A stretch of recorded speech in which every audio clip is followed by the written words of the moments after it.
Spring block system में अगर block B को हम लोग 100 न्यूटन से खींच रहे हैं सच दैट ब्लॉक बी का एक्सेलरेशन है 20 मीटर पर सेकंड स्क्वायर, उस मोमेंट पे स्प्रिंग कंप्रेस्ड है या इलोंगेटेड, एंड ब्लॉक ए का एक्सेलरेशन उस मोमेंट पे कितना होगा, 0 होगा, 20 होगा या कुछ और।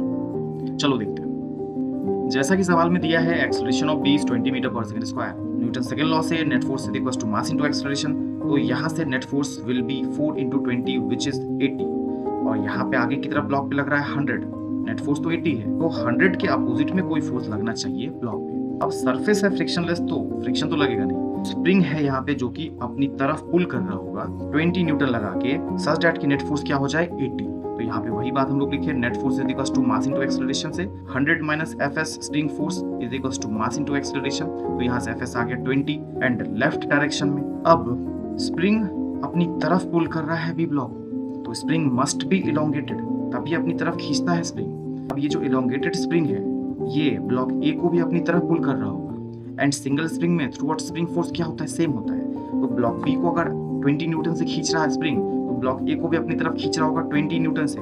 उस लॉजिक से 20 न्यूटन से खींचा गया ब्लॉक ए को, मास है ब्लॉक ए का 2 kg, तो net force on block A will be mass of A into acceleration of A. Mass का वैल्यू पुट करके एक्सेलरेशन का वैल्यू आ गया 10 मीटर पर second square, that is in forward. Finally हम लोग कंक्लूड किए कि ब्लॉक ए 10 मीटर पर सेकंड स्क्वायर से फॉरवर्ड में एक्सेलरेट कर रहा है एंड स्प्रिंग इज इलोंगेटेड।